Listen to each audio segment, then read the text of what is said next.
5 autistic survival tactics to manage burnout. Hey, I'm Shane, and today I want to talk to you about something I've been dealing with a lot since I got my ADHD and autism diagnosis, autistic burnout. If you are a late diagnosed autistic or ADHD adult like me, you have probably dealt with a very specific type of burnout. You may be in burnout right now. You might have spent years of your life in burnout and never even knew it. Today, I want to give you 5 things that I've learned, 5 tactics I've started to use that have helped me to manage burnout in my life. And I say manage burnout, not prevent it or avoid it, because you're going to deal with it at some point. So these are some things that I've implemented that have helped me to avoid it when I can and to recover from it when I can't. I think you're going to find these useful as well, so let's get started. Survival tactic number 1 is to schedule time to be you, meaning time when you do not have to modify your behavior in order to meet somebody's expectations. It's probably going to be time alone, or maybe you'll do a body doubling thing, but it needs to be time when you are not required to meet anyone's expectations, including your own. It's a time to unmask when you don't have to modify your behavior to try to fit in or appear normal. You can just be as you are. It's a time to not have to regulate your attention, where you can just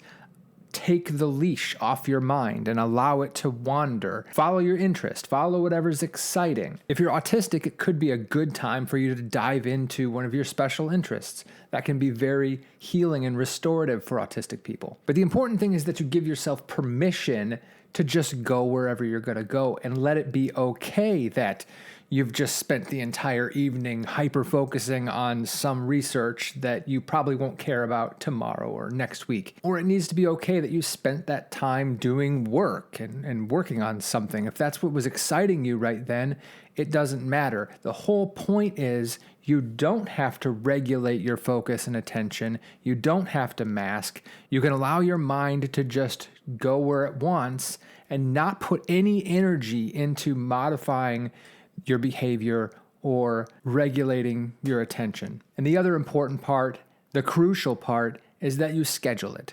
If you don't schedule this time, it won't happen. Okay, so tactic number 2, learn to listen to your body. Your body is always sending you signals about what it needs. It always has been sending you those signals. If you are late diagnosed like me or late self-diagnosed, you've probably been receiving these signals your whole life and had no idea what they were.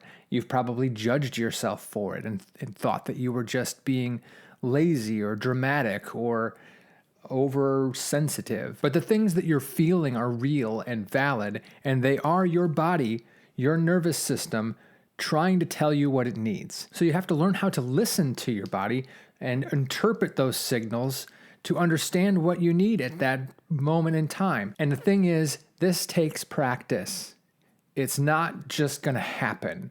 Just because you now know that you're autistic or you have ADHD or you're neurodivergent in some way doesn't mean you'll just automatically have this innate ability to interpret the signals your body is sending you. It's a habit that you're going to have to intentionally develop over time. And the way to do that is simply to start paying attention. Of course, there's things that you can do. There's books that you can read. There's videos that you can watch. Lots of smart people have made really great content about how to map your nervous system and start to understand what it's telling you. But the important thing is that you start paying attention, doing it on purpose, believing the signals that your body is sending you, and honoring those things as much as you can. Survival tactic number 3 is to respond to those signals. Your body is telling you things. You're starting to understand how to interpret those signals and what it is that you need. But then you have to take the additional step of actually using that information in order to improve your life in some way. This can be hard because of a lot of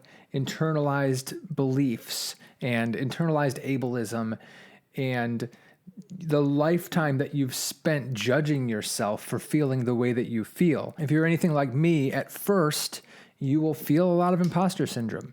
You will struggle to believe yourself. It'll feel like a cop-out when you try to tell yourself that this thing is real and you need to listen to what your body's telling you. You'll have these voices of criticism that come up from the inside and try to call you names, and all of these stories you've been telling yourself about yourself for all of these years will come to the surface. So all of that takes a while to unpack. It's not easy, and just understand that you're not alone.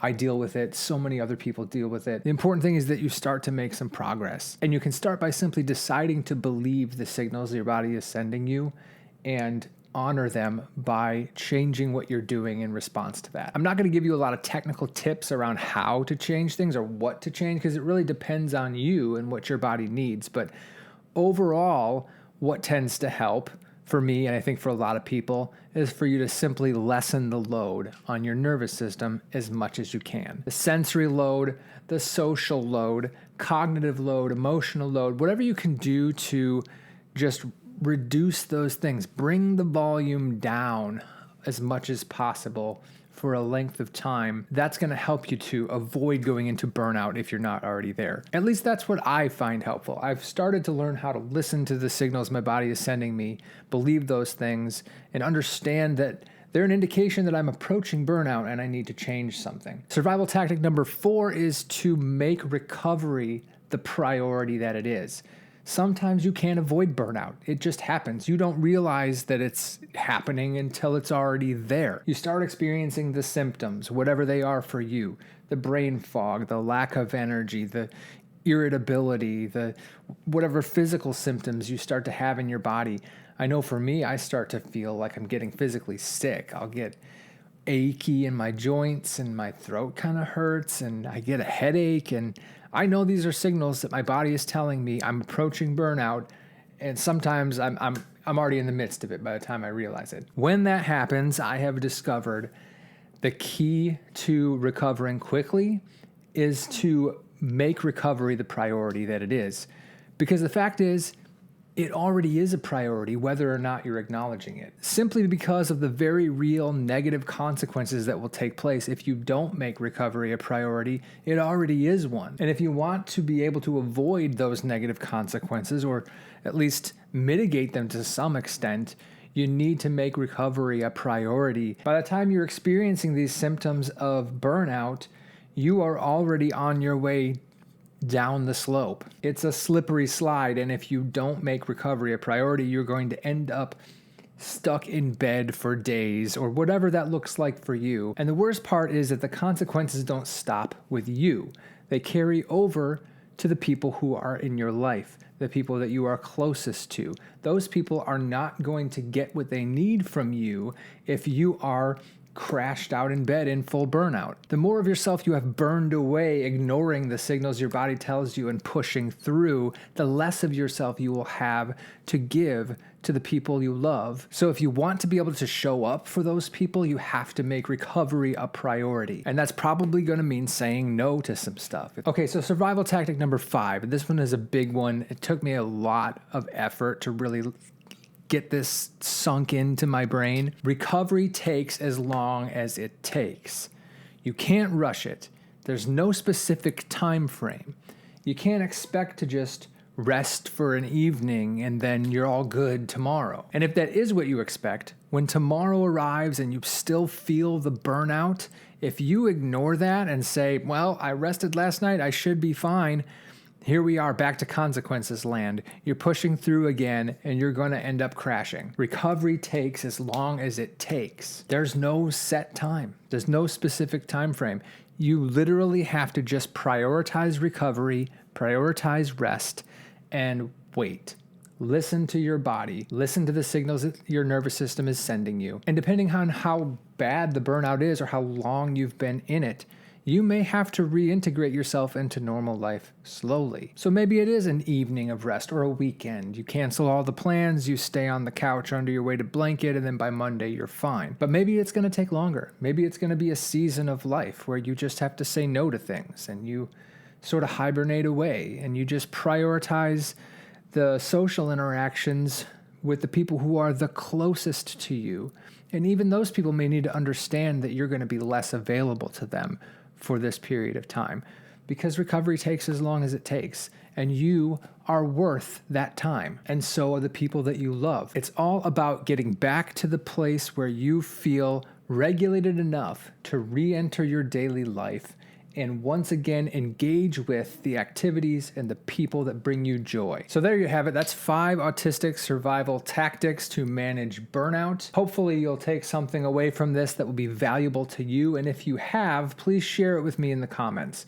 If you have other tactics, things that you've figured out that work well for you to manage burnout in your life, please share those in the comments as well. I would love to hear them. I'm still learning, and we are a community and we need each other. If this kind of content resonates with you and you'd like to see more content about autism, ADHD, neurodivergence, unmasking, self-acceptance, and a whole host of other things related to being a neurodivergent adult, please subscribe. Please like this video. Please drop a comment below, and I look forward to interacting with you there, and I'll see you next time.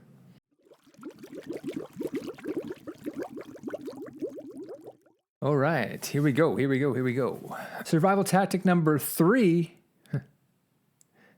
3?